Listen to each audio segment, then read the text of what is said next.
please feel free to chime in if you can't hear me or if there's any uh, issues with me cutting out. I don't have the greatest connection right now, but thanks again, everyone, for joining. This is the third and final soil webinar for the 2024 California Envirothon. Today, we're going to be talking about soil health and renewable energy. So Robbie was supposed to help present with me today, but he is unable to, so it'll just be me. And I'm Madeline. I'm a soil scientist and soil health specialist with the NRCS, and I work in Northern California and mostly the Bay Area. And the picture on the right is Robbie and I last year at Envirothon, where we had a lot of fun. Those shirts were very bright and blue. It was in Bakersfield. Okay, so I know that y'all covered soil health during the first and second webinars, but just a quick reminder of the 4 soil health principles and some examples of those principles and what soil health kind of means. So we like to look at the term soil health as both a system in which supports animal and plant health, but also as a living organism in itself. So not only to supplement our use and provide us with things, but also it hosts so much life within itself, and it should be looked at as its own not only ecosystem but organism. So the 4 soil health principles that we try to remember in regenerative agricultural practices are to maximize living roots, minimize disturbance, maximize soil cover, and maximize biodiversity. Here are a couple examples of how you could implement each one of the principles. So for maximizing living roots, you might think about planting those deep-rooted perennial grasses or crops in your land. It kind of keeps roots growing, establishing, hosting organisms for longer. And minimizing disturbance, we'll look at no-till, but sometimes no-till isn't always possible. So things like reduced till or reduced foot traffic, reduced tractor traffic, mowing, or chemical inputs. And to maximize soil cover, we'd look at cover crops, compost or mulch. I don't remember exactly who said this quote, but it was something along the lines of, if you're looking to increase the health of your soil, you shouldn't see it very often, or something along those lines. I'm probably butchering it, but maximizing soil cover is important. You really shouldn't be seeing the soil if you're trying to make it healthy. And the 4th one, maximize biodiversity. So doing things like pollinator plantings or rotational grazing or crop rotation.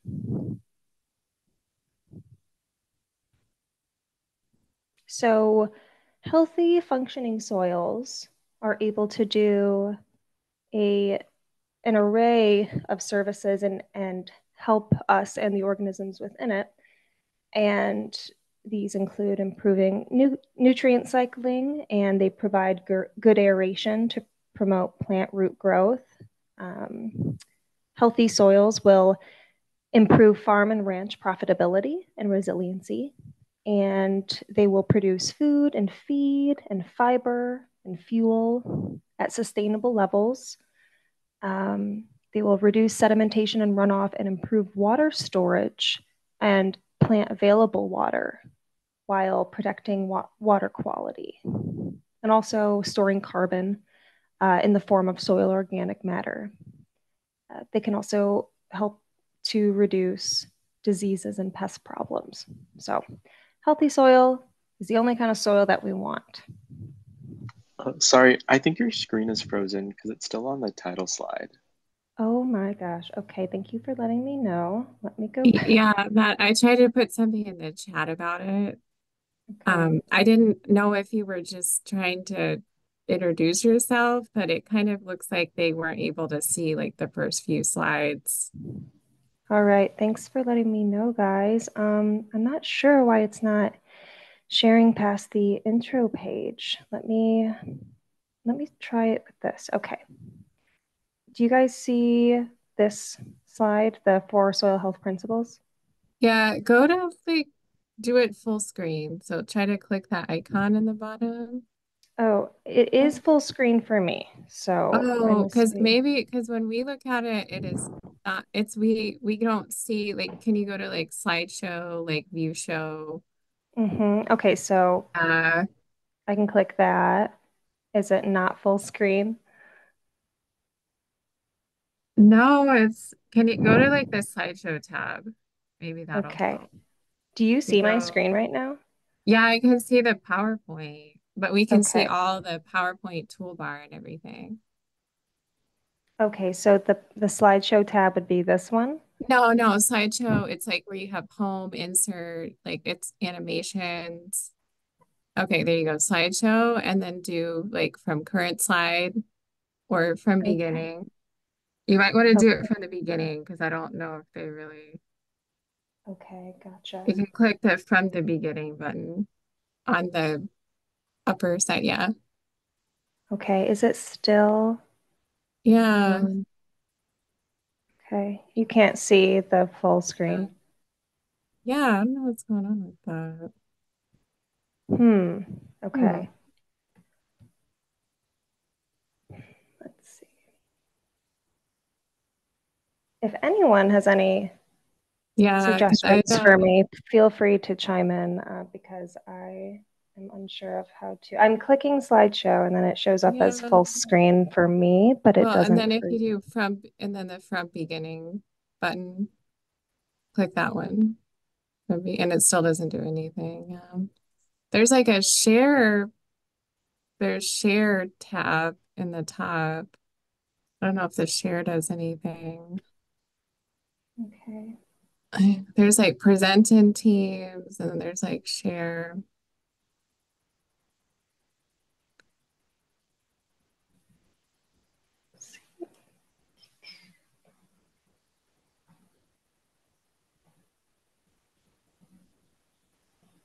Sorry, everyone. I think this is a similar issue that we had last year. Deja vu right now. Um,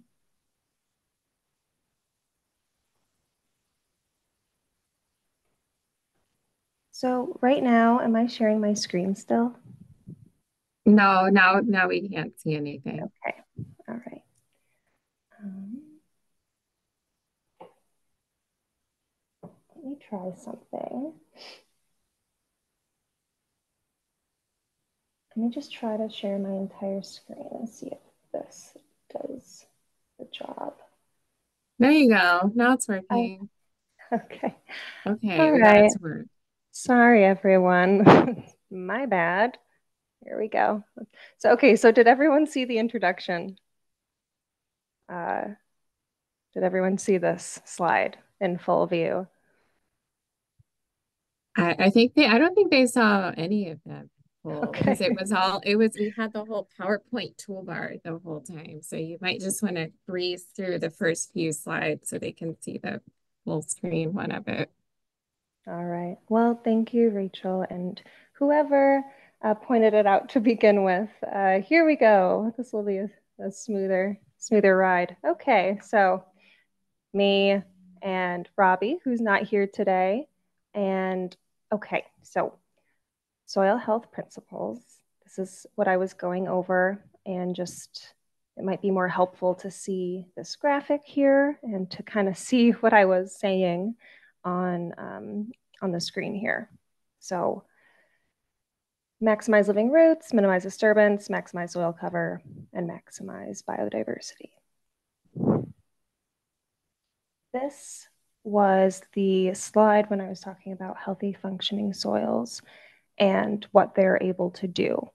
So most of what I was saying was just examples of each item that's listed on here. I didn't have everything included on here, but um, just they do healthy soils. They provide a lot, and not always directly, but indirectly or long term. Storing carbon is kind of more of a long term benefit of healthy soils.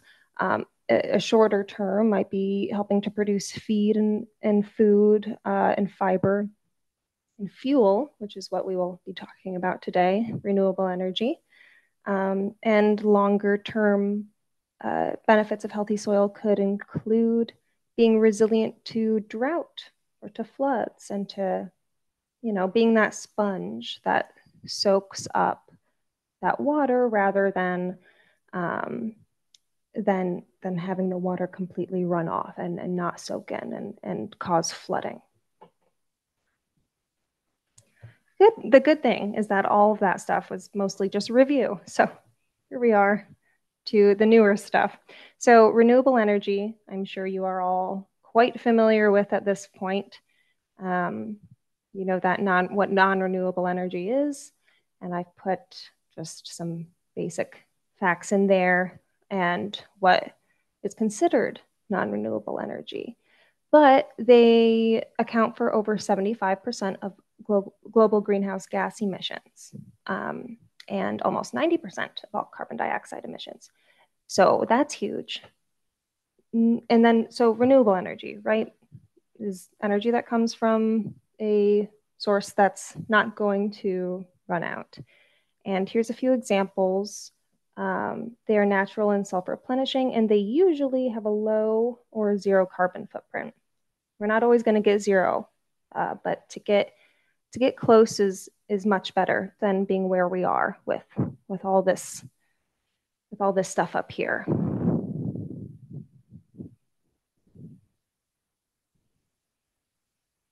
So soil and renewable energy. Today we're going to look at integrating the two of these things. So soil takes a very long time to form. It can it takes an absurdly long time. So soil in itself, even though soil does form and it is renewable technically, it's we're not going to consider soil as a renewable resource for human use because it just takes too long. I mean, it's kind of like looking at the fossil fuels, right? That's a non-renewable resource for human use, but technically it is renewable because it forms, but it takes a long time. So today we're going to look more at how soil can act as a supporting component to renewable energy sources. So soil provides the minerals and nutrients to crops that produce biomass energy and biofuel. It also can be used to anchor wind turbines and other equipment. And the heat generated by parent material in soil can be harnessed as geothermal energy. And certain types of renewable energy can actually improve soil health. So we'll be looking at that in a bit more detail. So let's start with the benefits. So renewable energy certain types of it can provide a lot of great things for soil health. It can provide much needed shade for organisms, looking at kind of solar panels, right?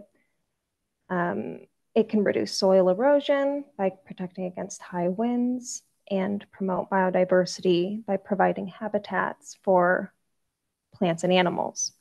And we're going to get more into agrivoltaic and solar panels later and kind of what those are and how those can help. But that's mostly what I'm referring to when I put in here the shade and the reducing soil, because those can be really helpful. Certain types, not so much, but those especially so. And we know that increased biodiversity leads to more biomass and higher soil organic matter, which improves soil structure, water holding capacity, and nutrient availability.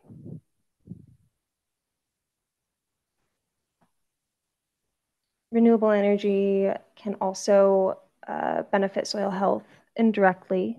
So, and that's, the main type of benefits that we're looking at with soil.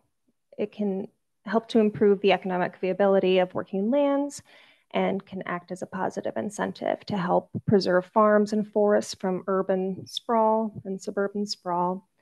And it has a great capability to reduce operational costs and to contribute to a greener planet and to lessen the carbon footprint of farmers everywhere. And in California, it's been a great experience getting to know a lot of these farmers who are willing to adopt certain practices of regenerative agriculture or use certain sources of renewable energy and have the resources to do so. It's not, and farmers of all over the country and all over the world as well. But I'm noticing, not being from California, that folks in California are especially open to using these sources. Ultimately, benefits of using renewable energy sources can help to improve soil health by cooling the Earth's surface and making soils more habitable for a variety of microorganisms and roots and seeds and plants to thrive and survive. Because our use of fossil fuels show a direct linkage to warming the planet, so the reduction of these should show the opposite effect.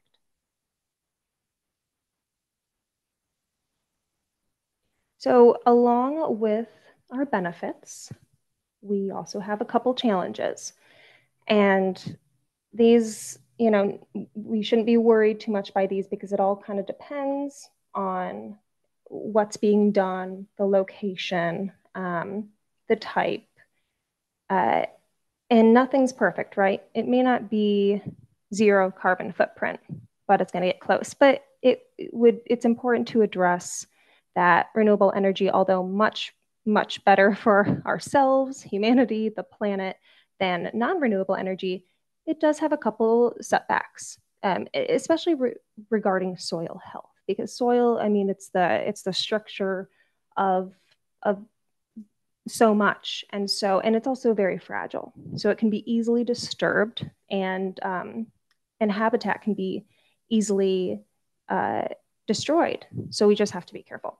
So a couple of different disturbances that can happen as a result of implementing renewable energy. Some disturbance from the construction of the infrastructure, like wind turbines. You can see how that would kind of shake up some local ecosystems and disturb our soil. Large scale solar farms need a lot of space, so it can lead to soil compaction. And harnessing geothermal energy can disturb structure, microorganism habitat, and deposit pollutants, all of these leading to increased erosion. Geothermal energy, I think, would be the largest source of disturbance in renewable energy, mostly just because of the amount of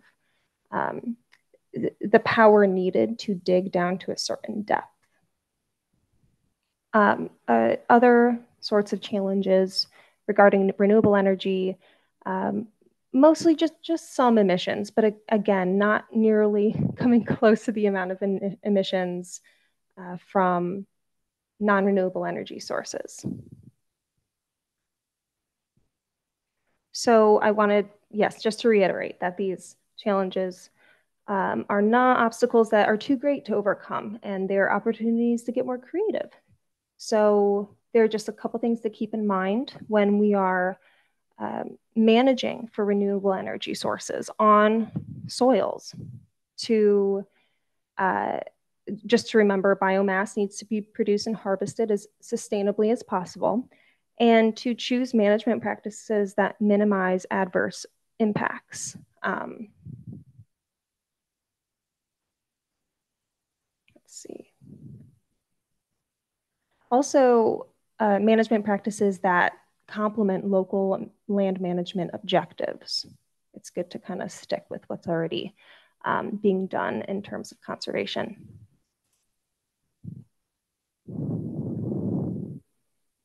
Okay, so all that background stuff is done, and let's get into the types of renewable energy that soil helps us to support. So we're going to start with biomass energy, which is any plant or animal organism or byproduct of an organism that is living or recently dead.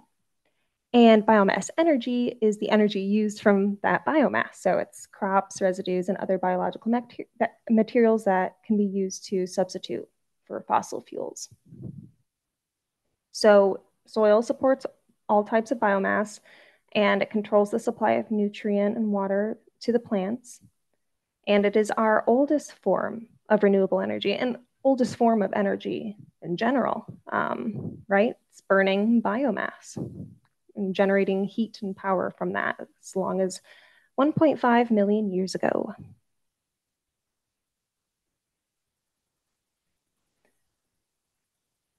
So biomass energy, it takes in carbon as it grows and releases this carbon when used for energy, resulting in a carbon neutral cycle that does not increase the atmospheric concentration of greenhouse gases. The energy stored in biomass can be released to produce renewable electricity or thermal energy, both heating and cooling.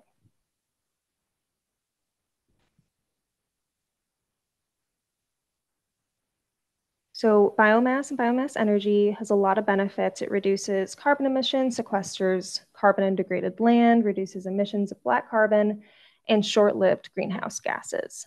But to avoid any disturbance or damage, kind of what we talked about when it comes to burning or harvesting, producing biomass can release some emissions. Not going to be perfect, but to avoid this as much as possible, you want to avoid peatland, as well as avoid converting perennial grassland or forests to energy cropping. And also you want to try to return the residues remaining from energy conversion processes back into the soil if possible. Okay, biofuels are another source of renewable energy that soils play a large part in, similar to biomass energy, just different and produced differently. Liquid fuels produced from renewable biological sources. So the main types are ethanol and biodiesel.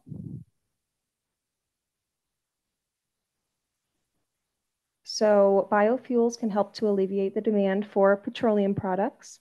And more companies are trying to develop advanced second generation biofuels made from non-food feedstocks.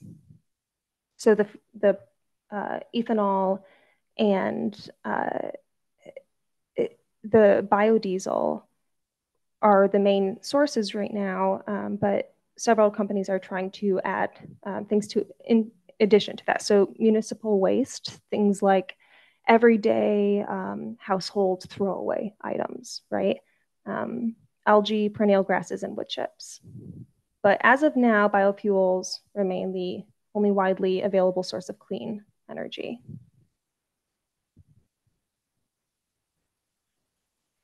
Geothermal energy is the other main type of renewable energy that soils help to support. Soils are ultimately the foundation. Parent material, I guess, would be the foundation, right? But soils form from parent material and you are utilizing soils. You're also able to get heat generated just from soils themselves. There's, I think it's on my next slide, this near surface geothermal energy down here. There's more and more research going into this type of energy. It's not as utilized as traditional geothermal energy, which pumps heat from the Earth's crust, so much deeper than 10 meters. But this type is becoming more looked into and would be really helpful for local communities if when it could be utilized. because the sun will heat the soil, and the amount of heat trapped in the soil, it's not a lot, but it's enough to generate power. So geothermal energy, going back to the slide before, it can reduce energy expenses by about 60% compared to typical power sources. And the cost remains stable. It can produce both heating and cooling. And it plays a pretty large role in agriculture.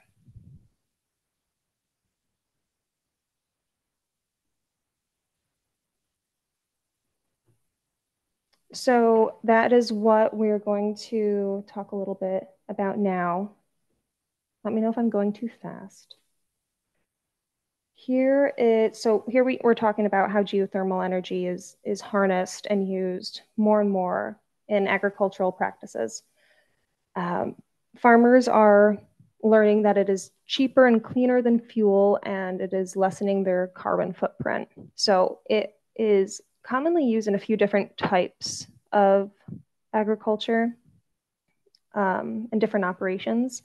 It is seen to be used a good amount in greenhouses because it can help to adjust humidity levels. And also in traditional crop production, water and heat from the geothermal energy are used to regulate soil temperatures so that it's keeping it warm and not subjected to freezing temperatures. It can also be used, it's actually commonly used for irrigation. The water is used to irrigate and can be used to extend the growing season. It can be used in pest control by the heat can be used to sanitize, I guess, the soil, which maybe isn't a great thing to say, sanitize the soil because or sterilize the soil because you want beneficial bacteria in there, right? But there are certain pests that we don't want on our crops that can be eradicated from certain high temperatures that won't kill off beneficial bacteria. And you're not using chemical inputs on your soil, so double win. The geothermal energy can also be used to dry crops and remove moisture to prevent the degradation of seedlings. And a few different sources that I came across mentioned that geothermal drying can reduce carbon footprint by up to 95% compared to oil powered dryers. So that's huge.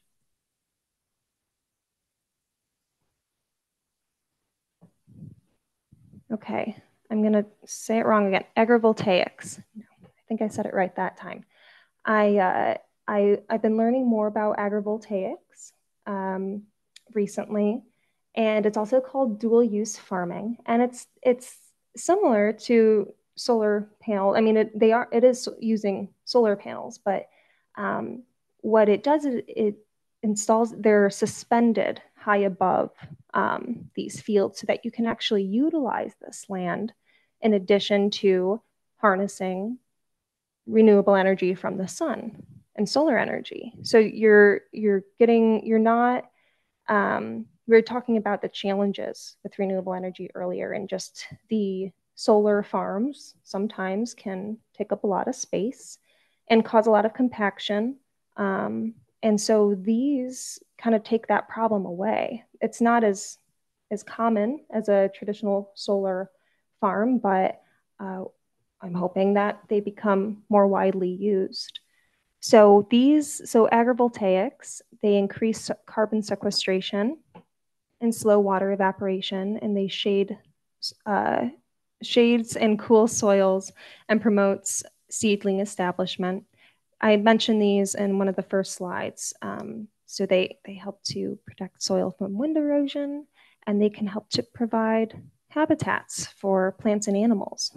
And keeping the soils and the plants cool and shaded from the sun, it prolongs the longevity of that plant. It's not as subjected to high heats and temperatures that are going to wilt away whatever is alive and above ground. It's not going to, once if a plant's wilting away and it's breaking down into the soil, you're going to have bare exposed soil. And so this is keeping that from happening. And of course, root establishment is happening in there in those soils and creating pores and creating microhabitats for microorganisms, which promote biodiversity. So it's all good. It's all good stuff. Oh, and then, okay, so for fun, we have a soil battery that we've included in here. See, I didn't know a whole lot about the soil battery, but after doing a little bit of research, it is it's actually a pretty fun experiment that you could probably try at home or in your class. It is, so it generates electricity from the soil. And it's a pretty simple assembly. It's made from copper and zinc and wires and soil. And it naturally recharges with water through the flow currents. And it kind of acts like a normal battery. It's pretty, what I was reading was it has some use for being off grid. And it can generate up to 5 volts of power. So could power phones or lamps. And no greenhouse gas emissions is always a plus.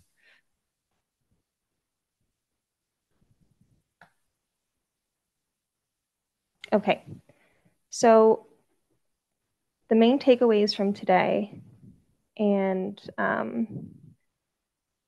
don't know if there was anything additional that Robbie was going to cover that he was unable to for not being here. I'm trying to think. But if not, anyway, what I have included in here, the main takeaways to remember that although sustainable energy technologies, it doesn't always achieve a zero trace footprint. It's, things are continuing to develop, research continues to develop, and it's much better than the alternative and whatever alternatives that we have. And at this point, we don't have too many alternatives considering the state that our Earth is in. So, and soil acts as a critical component to a lot of this renewable energy, biomass, biofuel, and geothermal being the main types. And both positive and negative impacts on soils, it all differs depending on a variety of factors. Machinery used, land management practices, etc. And I included this part here to remember because I thought it was pretty important to avoid doing any sort of renewable energy infrastructure on peatland and converting any native grassland or native forests to energy cropping, as well as to return the residues back into the soil. Biomass needs to be produced and harvested sustainably as possible, and renewable energy is incredibly important for regenerative agriculture and farmers, and it's been really helping them to achieve cutting their carbon footprint. Ultimately, using renewable energy sources can help improve soil health by cooling the Earth's surface, making soils more habitable for a variety of microorganisms, roots, seeds, and plant species to thrive.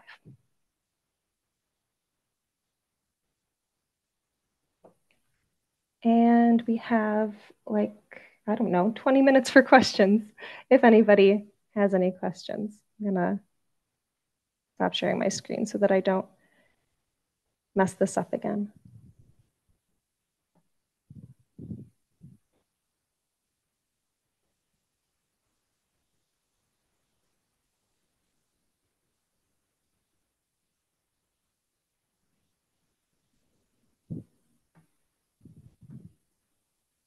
All right. Well, thank you all again for joining today.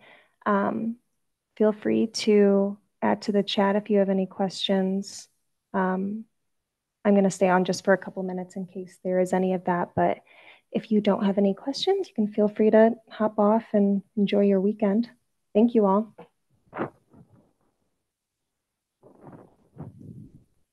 I was muted in answering your question, David. You asked, will adding solar panels so close to crops increase the temperature around there? The heat island effect. I think with the agrivoltaic um, example on that last slide or one of those last slides, um, I think that the space between the field crops and the solar panels, from it being kind of higher suspended, would allow enough room for for it to cool down and things to kind of flow and move around. Um, I don't know though with traditional solar panel farms. Um, I mean, I know that urban areas are a bit different. And if we're talking about urban farming, that could happen very well. But I think that with the agrivoltaic, that the suspension above is a bit higher than normal solar panels. Does that help to answer your question? I don't know